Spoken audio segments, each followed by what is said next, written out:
他是青瓦台的顶尖大厨，餐中竟意外现出一枚鱼钩，令领导大惊。饭店一瞬间被锦衣卫团团围住，逃避追查，他选择了绝路，跳楼。即便处境绝望，遇见家人游宋秋波，身子一跃，扑通声响，沉没油池水中，误以为命途已尽，醒来却是另一番天地。面对陈设古朴的家具，误认为到了乡间民宿，深感异样，下意识摸去，胸变胯下之气，转手镜中映出一位少女的倩影。初时茫然，继而揣测，或许此乃一场梦境。出门瞬间，满地跪拜的人影，这番场面令他惊慌失措，逃之夭夭。欲逃心欲慌，直觉告诉他是非寻常，手探腰间，配枪不见，低头寻找，连子弹也消失不见。经过一番思索，他终于了然，自己竟然穿越成了古代的皇后。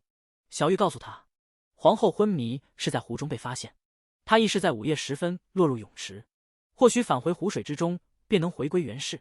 在崔尚宫的指引下，他找到了湖边，不顾旁人劝阻，他向湖奔去。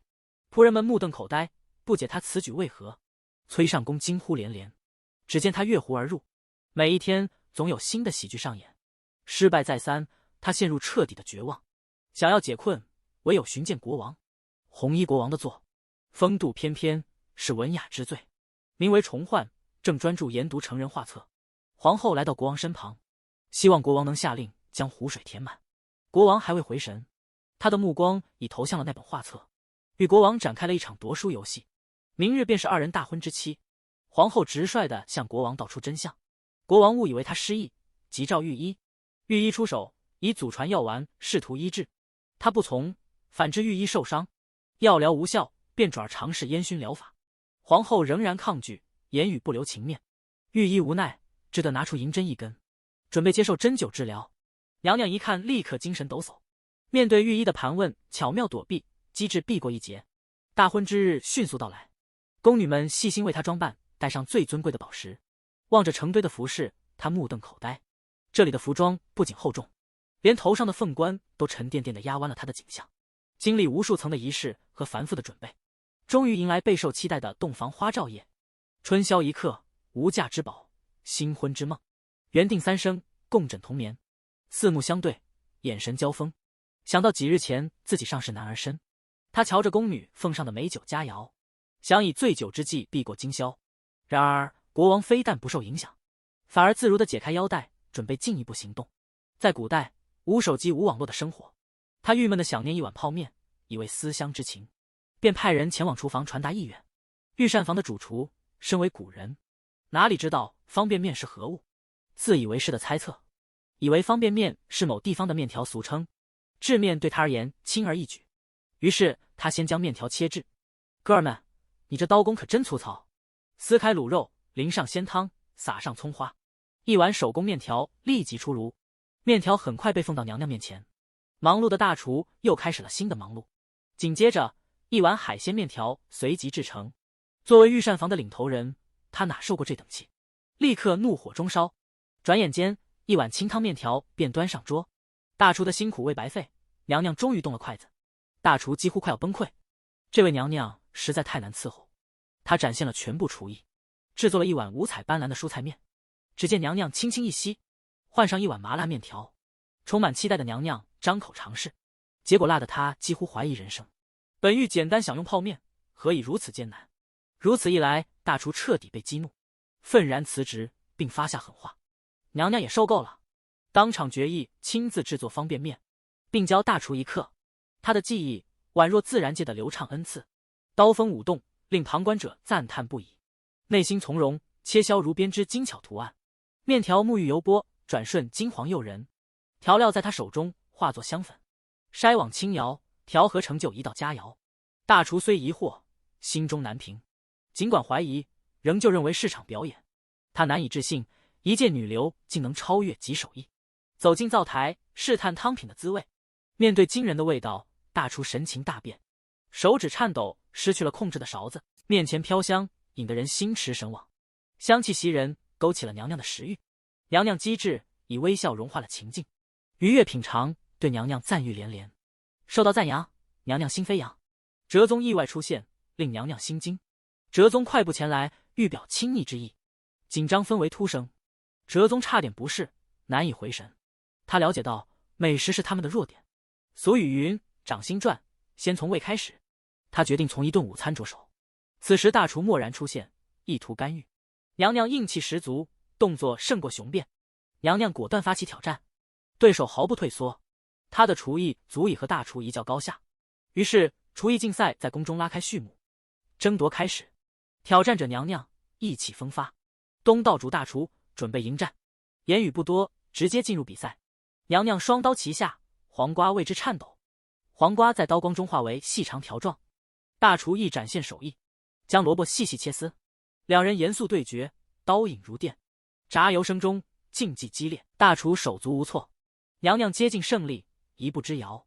大厨恼怒，直接上手轻围。娘娘的火锅却率先完工。大厨无奈承认败北，他挑选绿衣少年为品鉴者。娘娘手段高明，策略深远。少年满勺品尝，直夸不已。大厨怒火中烧，目光刀锋般锐利。娘娘得意洋洋，笑逐颜开。大厨怒气冲冲，面红耳赤。娘娘脸色骤变，冷若冰霜，警告铿锵有力，胆敢不敬。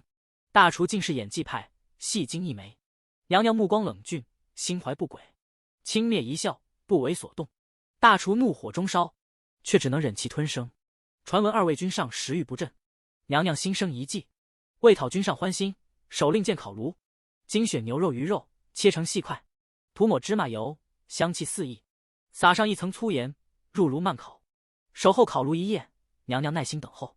君上俯视佳肴，目露欣赏，尝试一口后，滋味难挡。娘娘巧手起土豆，技艺非凡。土豆泥圆润如玉，细腻无比。珍贵牛奶倾入锅中，无疑浪费。牛奶加热变糊状，香浓诱人。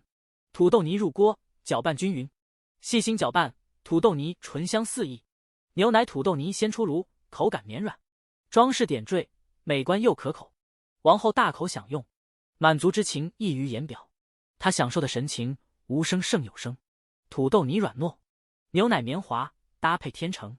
王后又挑剔起来，不满土豆泥温度，抱怨口感受影响，牛奶泥硬化。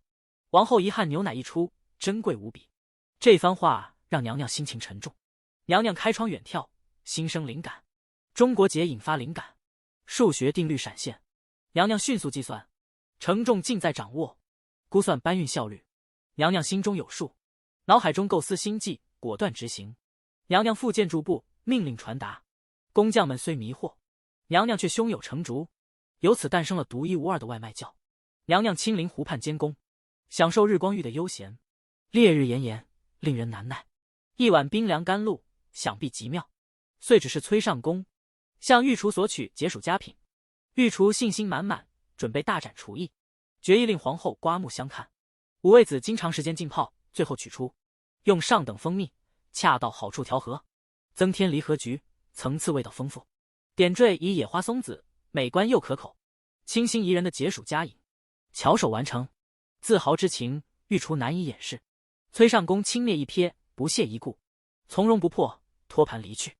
崔尚宫呈上这碗鲜宴，皇后优雅起身，接过碗盏，目睹臣子们酷暑下的勤劳，心生怜悯，遂再次吩咐崔尚宫，面露茫然，望着皇后。御厨正欲娱乐片刻，不料崔尚宫急匆匆返回。崔尚宫目光寒灭，审视御厨。御厨连家传巨缸也搬出，臣子们感激涕零，品尝到这绝妙的甘霖，喜悦溢于言表。皇后面无表情，毕竟乐在分享。一碗甘露，使臣子们更加尽职，此计妙用无穷。皇后愉悦，与宫女嬉戏绳艺，不料绳索突然断裂。哲宗怒气冲冲而至，匆忙迎上。皇后面对哲宗，哲宗气势如虹，面露不悦。皇后一脸茫然，不解其意，如谜一般，未能领会。一世恭维之词不足，哲宗滔滔不绝，言罢即去。皇后一头雾水。宫外，翠花跪地哭诉，高傲的回击大王大妃：“失踪宫女，何干几事？”翠花毫不退让，直面质疑，坚称无关，喜清自己。大王大妃冷笑，显然不信其词，无处回旋，进退维谷。翠花急转直下，态度180度大逆转，毅然承担全部过错。大王与大妃轻蔑的冷笑，质问是否幼稚至极。他展示了密信，满意的挑衅，质问余下的辩解。声音未落之际，哲宗气势汹汹，试图英勇救援。大妃对他毫不在意，激烈斥责哲宗，揭露阴谋，追问哲宗的对策。哲宗气愤到颤抖，不敢吭声。正当此时，娘娘意外出现，众人猜测哲宗的应对，娘娘会有何出乎意料的行动。娘娘内心藏有刚烈之魂，目睹泪眼婆娑，心生波动，情绪起伏，荷尔蒙澎湃。翠花以凌厉目光注视娘娘，手负利刃，避免伤害。哲宗急忙跪地哀求宽恕。翠花的老谋深算，泪水与情绪横流，情话绵绵，感人至深。双方交替唱和，爱意四溢，羡煞旁人，鼓励点赞与关注，召唤单身者的告别。他们仿佛一对命运多舛的恋人。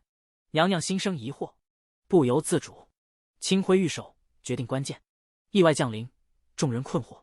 娘娘步伐坚定，不顾旁人，抛弃传统英雄救美模式，向翠花走去。面对尊者，单膝跪地，令人震惊的声明。娘娘心思深不可测。大妃激怒至极，面露不悦。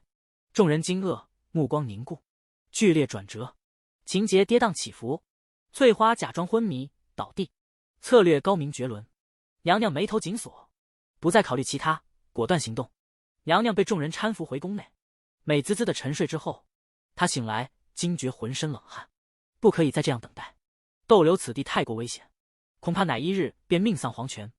为使湖水迅速充盈，皇后以佳肴俘获王宇妃的心。双刀皇后再度江湖行，她威风凛凛，挥动菜刀，洋葱被她切成细碎。小厨师急忙将肉末放进碗中。皇后迅速准备完王妃的午宴，自食其力后，王宇妃日日心神恍惚，期待佳肴。饭前腹中饥饿难耐。是夜，皇后心满意足至湖畔，或许湖水已足够深，望着奴才们提水无精打采，皇后困惑不解，自设的完善运水机制，何以沦为如此田地？小太监满脸委屈抗辩，系统无疵，但连夜劳作，任谁都难以承受。皇后气得几乎爆发，启蓉儿等小觑我威，她不愿在此消磨，决意亲测湖水深浅。宫女察觉不妥，皇后似有再次投湖之意，怎能袖手旁观？宫女紧抱起腿，不愿松手。皇后心中群马奔腾。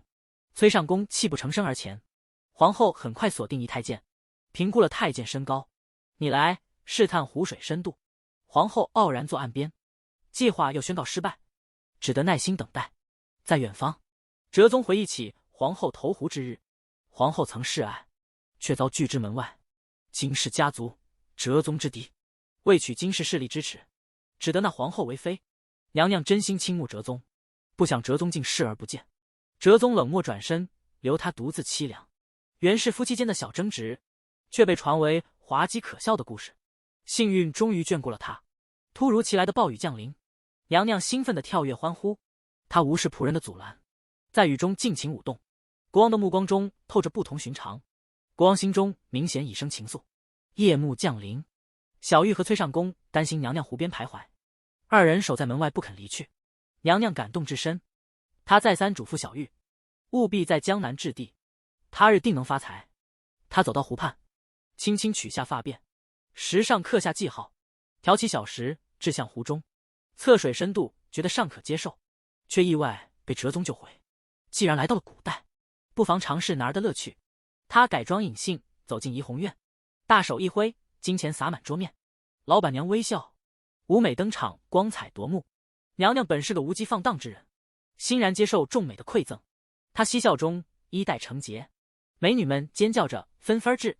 门外老板娘目瞪口呆，20载从未见过此般狂放之客。娘娘酩酊大醉，外出解手，迷离步入男厕，解开裤带，却觉有所不同，恍然记起，身为女子当蹲而非立。旁侧男子畅快解疾，她羡慕不已。娘娘悲哀，她的龙龙不复存在，无法再如男儿般自在，尿意反噎，只得离去。龙龙与龙珠神秘失踪，她无法再尝男勇的乐趣。家人们只得远望，奈何有心无力。唉，还是归宫为妙。国王日夜以读书为伴，国王与王妃担忧其健康，遂召见皇后商议。选妃之日迅速到来，皇后起身逐一致意。在人群中寻找最亮眼者，与自己生辰八字对照，确定心仪的佳丽。皇后颇感满意，3位佳丽前来显存在。皇后体内雄激素澎湃。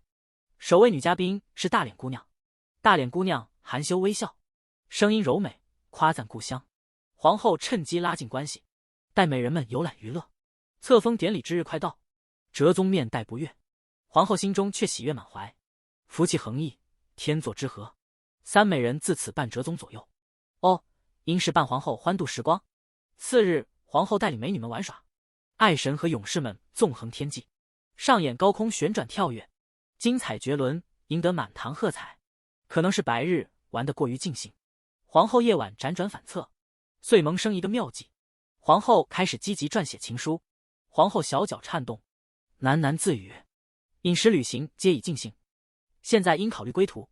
这地方终究非密友之所，上次湖水涨满时艰难等待，抓住机会潜入湖中，险些命丧黄泉。原路不可行，必须另寻出路。皇后焦急万分，难道真的无法回去？这绝非所愿，再死一次的勇气已失，犹豫重重，决定先至湖畔寻找线索。女皇微坐于掌心般细小的轿中，猛然间，她怀疑真正的女皇是否藏匿于己身，遂陷入狂野的幻想之中，确信真女皇正透过她的躯体纵情声色犬马。女皇心灵崩溃，无以为继，生命如此短暂。她提起发簪，欲以灵魂触碰之术尝试穿越归返。既然此法无效，不如径直回宫询问笔仙。突然门开了，非笔仙是宫女。计划再次泡汤。他试验了无数方法以赴男身，均宣告失败。随他一系列异常之举，人皆以为其精神失常。众人联名上奏，求哲宗废除女皇。闻此消息，他怒火攻心，以驱散流言蜚语。他灵机一动，召集宫中最具才貌的年轻才俊，创立了历史上首个送餐团队。女皇带领送餐员玩起传话游戏，消息如传声筒般在宫中迅速传开。女皇一跃成为热搜榜首。她被塑造为凡间降临的仙女，转眼间颠覆了众人的看法。这女子真是才华横溢。脑海一转念，便缔造了古代首个送餐团队。女皇自觉如同天才，她所想所创在此皆无双，自视为古代版爱迪生。她自信满满，期盼着新产品的研发。与此同时，崔尚宫愁眉不展。自答应女皇后不再相劝，他忍受不住内心的煎熬，悄然前往古董店，取出一件神奇的释压器物。崔尚宫觉得自己心灵仍未得到释放，他又走向幽静的林中，婉转吟唱情歌。而此时，张凤焕躺在病榻之上，生命垂危，不知是谁的恶作剧，将其氧气罩摘除。与此同时，女皇研究新产品之际，突然昏厥。国王闻讯赶来，搀扶起失去意识的女皇。不久，御医急匆匆来为女皇诊治，探手检测脉搏，已然无感。睁开双眼一望，只见瞳孔上翻，立刻断定这是晕厥的征兆，俗称植物人状态。国王急令御医竭尽全力治疗女皇。御医取出家传银针，迅速行针，熟练的连续施针，奇迹般的女皇苏醒，刚醒便又晕厥，美态短暂如瞬息。女皇虽昏迷，但生命峰回路转。女皇见从沉睡中觉醒，急于确认自己所处的时代，伸手探入温暖的被中，目光扫过四壁，金碧辉煌，房内一片璀璨，四周尽是黄金铸就的墙壁。女皇一时间困惑不解，误以为已步入天国。小玉进来，见女皇醒转，温言安慰，告知安全无忧。女皇这才明白是自家豪宅，意识到家族原是富可敌国。父亲听闻女儿醒来，急忙来到，细语安抚，许诺无忧无虑，家财万贯是必寻的良医。瞬间，一大队医疗团队列队而至，饥肠辘辘。女皇欲食早餐，满桌佳肴，竟比皇宫还奢华。桌上佳肴多达20余味，甲鱼汤需常年老龟，熬制21小时方成，连化妆师皆出自名门大院。国王莅临探望，手持野花一束。女皇喜悦无比，举止亲密。协王同赴街边烟火气的小摊，邻桌百姓抱怨官府暴政，税负沉重，直指国王无能。国王听闻，怒火中烧，拿起酒瓶，步履矫健地走向他们。对方依旧滔滔不绝，不畏强权。国王颇感窘迫，然而女皇不忍旁听，站起身，缓步走近，令对方不知所措。女皇自豪地宣称她是国王的铁杆粉丝，尽管有时扮演质疑者，她是最忠诚的挑战者。女皇边说边做事要翻桌，国王见状，情急之下，立刻引她离开喧嚣，返至宫中。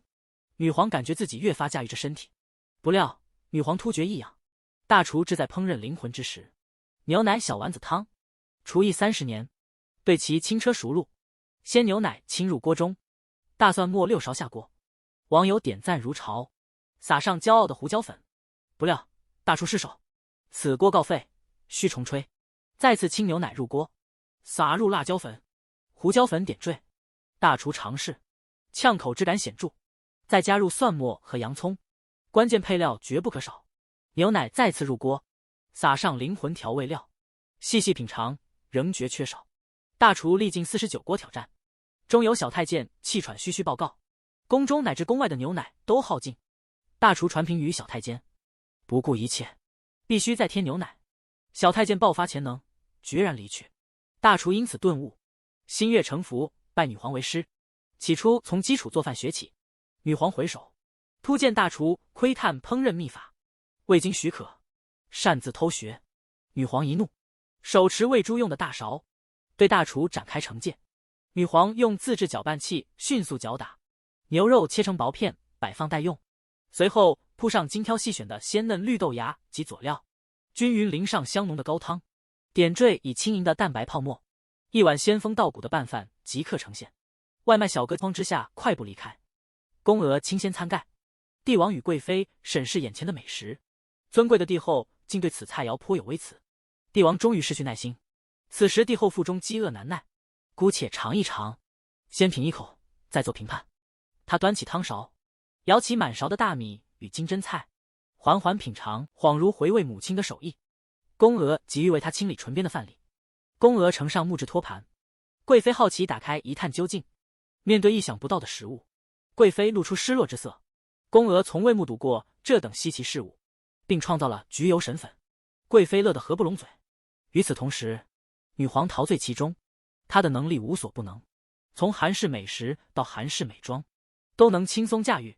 比赛的刺激超乎想象，参赛者为宫中5位女皇、太监与宫娥作为捕猎目标，他们身挂标识牌，标牌上的动物等同于不同的得分。兔子意味着1分，熊值3分，而最终 BOSS 老虎值10分。每位女皇有限定的箭矢数量，得分最高者将荣耀加冕。随着哨音响起，太监和宫娥纷纷四散奔逃。2次哨声响起，女皇们也开始了竞赛。当众人专注于弓箭狩猎时，女皇却不慎迷失方向。原本就非剑术高手，不如在大树下稍作休息。岂料大树背后竟藏着意外之喜。小太监目光一亮，目送娘娘的箭矢。接着小太监喜出望外的道谢，快步赶往裁判处。娘娘意外摘得胜利桂冠，刚刚的争夺戛然而止。不料新的挑战又起，宴会即将拉开序幕，宫中的腊肉竟遭破坏，一切均已化为腐败之物。通往宫中的果蔬大米遭劫，还以为有回旋的机会，水源却被人暗中下药，御厨房顿成一片混乱。一颗平凡的陈年小土豆，在娘娘手中化作缩一片，巧手以大针串联，滑入滚烫的油中。御医内心五味杂陈，娘娘却波澜不惊。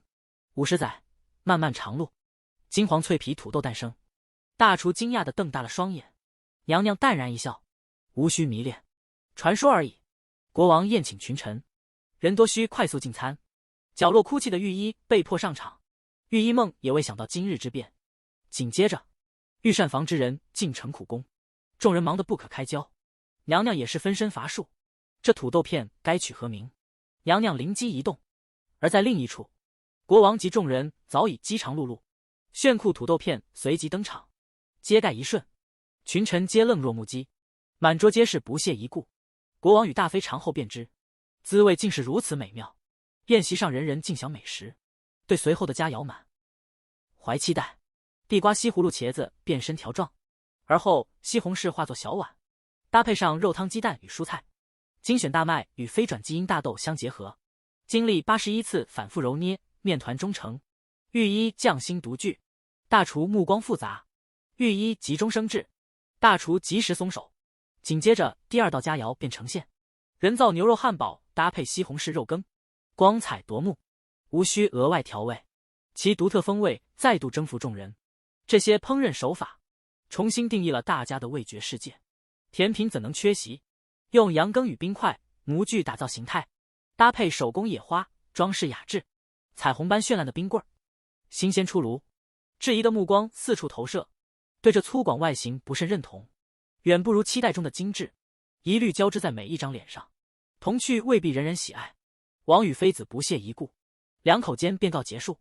大臣眼见此景，也希望亲尝其味，急不可耐地抓起冰棍，然而期待越大，失望越深，气愤至极，竟将棍儿折断。更有尴尬的，真是无地自容，如此一言难尽。大臣面露茫然，失望难掩。在他的指导下，宴会完满收官。娘娘显露疲态，靠地歇息，匆匆离去，以免大臣起疑。大厨满心欢喜，正欲解渴，却迎来急匆匆的崔尚宫。大厨体贴入微，亲自递水。大厨神色紧张，询问何事如此慌张。大厨满脸错愕，自责未曾记得更换之前的水。崔尚宫真是不幸。娘娘见翠花与国王密切，心生妒意，遂至御膳房独自消愁。崔尚宫霸气外露，大厨急忙投以殷勤，决意明日对哲宗讨个说法。今天他要尽情畅饮。月下，娘娘深情凝视着身边的侍女，激情澎湃，仿佛回到了青春的巅峰。轻声细语，情话绵绵如细雨。侍女眼中闪烁着忠诚与温暖。黎明破晓，新的一日悄然来临。醒来的娘娘沉浸在奇异的梦后余韵中，竟与侍女掀起了不可言说的波澜，心情如同春日暖阳，温和而愉悦。触感异常，引发了她的疑惑。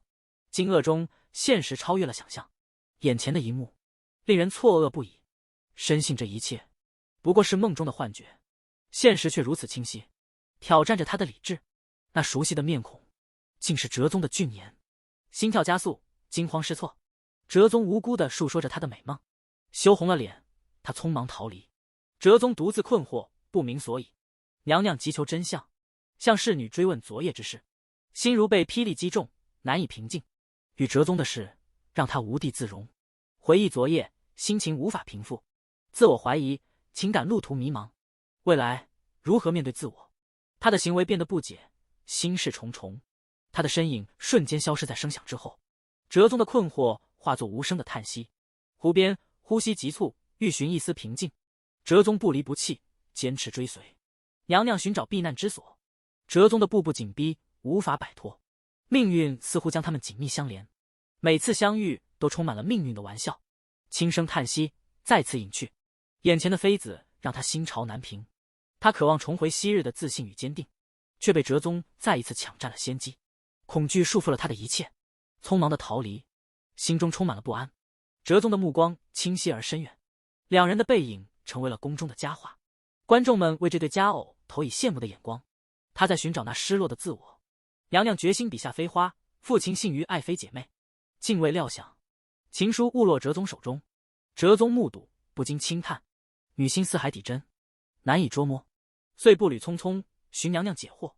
娘娘却置若罔闻，哲宗竟言辞流畅。娘娘面露惊诧，情书之言如何为君所知？哲宗咧嘴自得，信笺进入吾手。娘娘仰天长叹，既心悸又觉委屈，此君何意？前身殷勤未遂，湖水避世，今我避之若美。他却步步紧逼，男子皆自私。气愤之下，娘娘扬长而去。哲宗正祭祖沉思，报响之后，哲宗骤然倒地。娘娘欲救，却被宫女拦阻。防患未然，娘娘被迫离场。孤王一落，无人问津。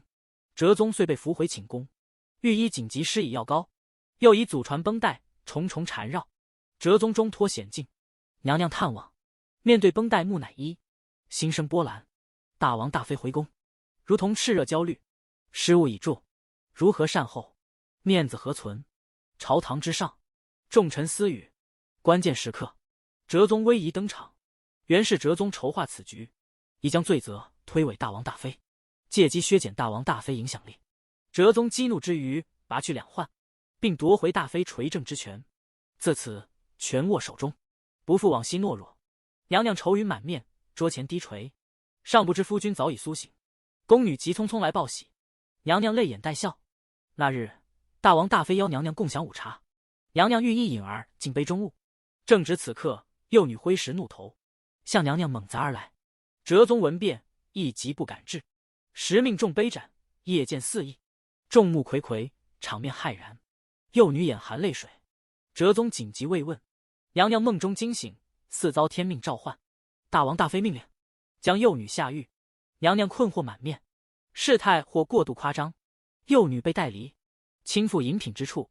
哲宗内心时辰中事，阴影中暗藏鼠药。娘娘莅临牢房，向女孩承诺救援。紧接着，大王大妃逼迫女孩，令她当众服毒。群臣皆怒而不敢发声。娘娘急走而来，却迟了一步。幼女已身负草帘。娘娘质问国王，何故使无辜背黑锅？两人决裂离开。国王临走以手势，娘娘忆起旧日之约，靠近女孩察觉酒香，触女孩手依旧有温，心安理得离去。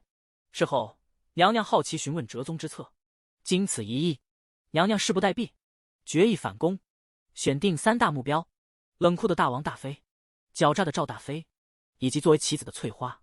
娘娘精心修饰自己，披上世间最璀璨的战衣，整装待发，逐一征服。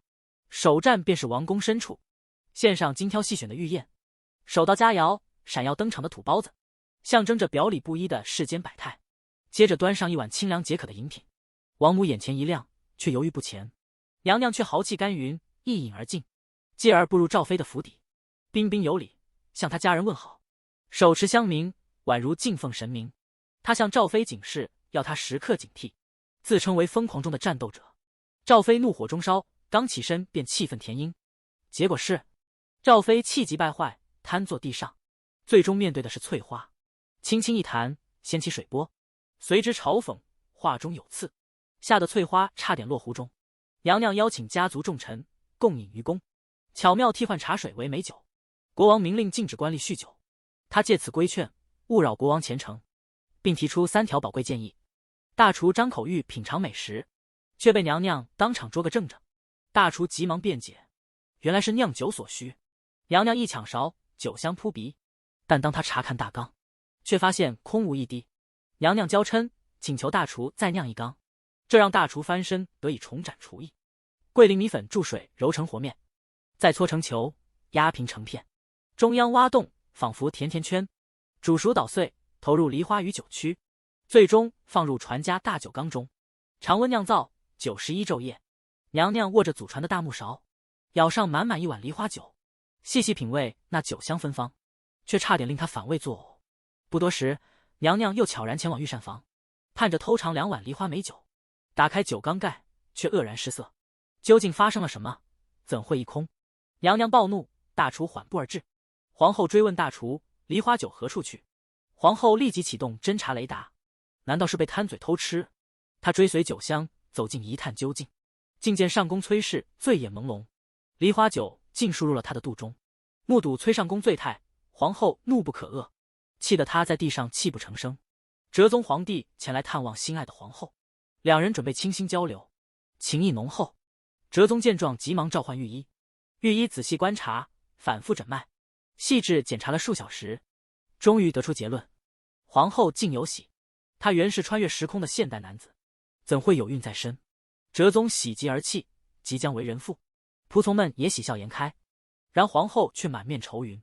她本是男儿身，如今竟有孕，这违反科学啊！见众人欢喜若狂，皇后心生狂躁。皇后震怒，化身母老虎。众人面面相觑，不知所措。他驱散所有人，临关门前还调侃了一番哲宗。哲宗满脸茫然，难道孕妇都这般易怒？次日清晨，崔上宫带来胎教资料，教授皇后养胎之道，接着进行足底按摩。皇后被挠得开怀大笑，却遭崔上宫严厉告诫。皇后只想以方便面解心中之苦。皇后气恼地摔下筷子，怀孕何苦如此艰难？她决意放弃，谁愿生谁去生。眼看着心爱的方便面被带走，郁闷至极，欲状强解愁。哲宗得知皇后近日心情不佳，未悦其心，陪她策马奔向林中。哲宗亦是浪漫至极的情人，牵着娘娘柔弱的手指，默许了永恒的誓言。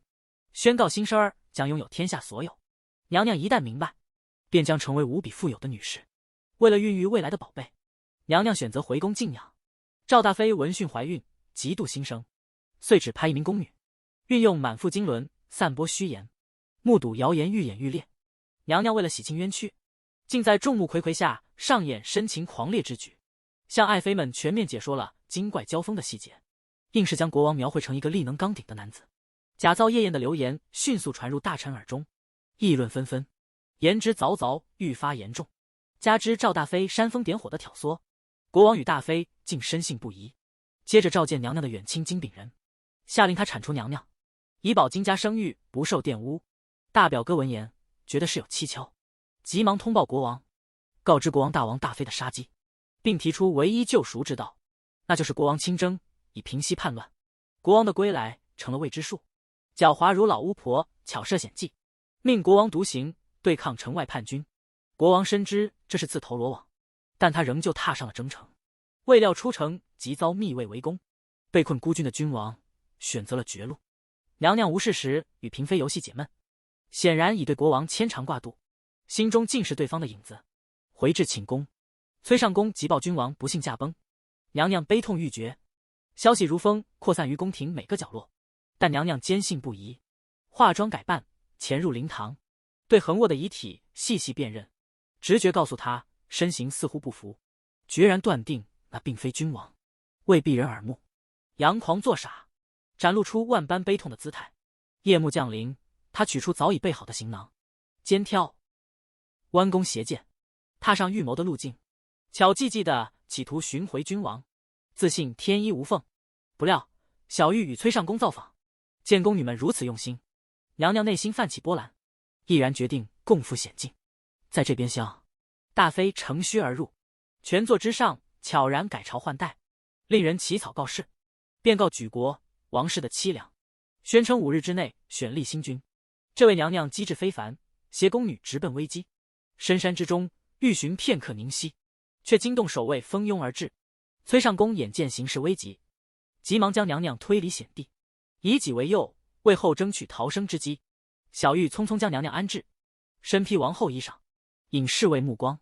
娘娘乘隙狂奔逃生，未料走投无路，至悬崖之峰，追兵紧随其后，表兄拔剑奋战，与侍卫交锋，经一路苦战，大表哥伤痕累累，自觉命悬一线，即掏出大臣们的书信交与娘娘，盼能成为关键救命之物。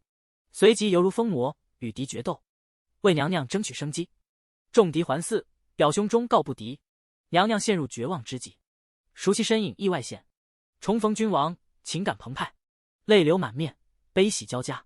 原来猎人搭救了国王，随后归于王所暂居之村庄，惊喜相见。小玉与崔尚宫平安无恙，娘娘喜悦之情溢于言表。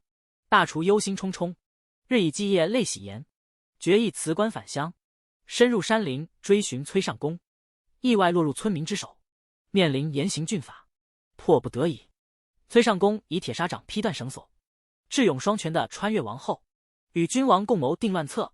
因美食无法拒绝的王妃，无论何事，宫中总留一道共识之门。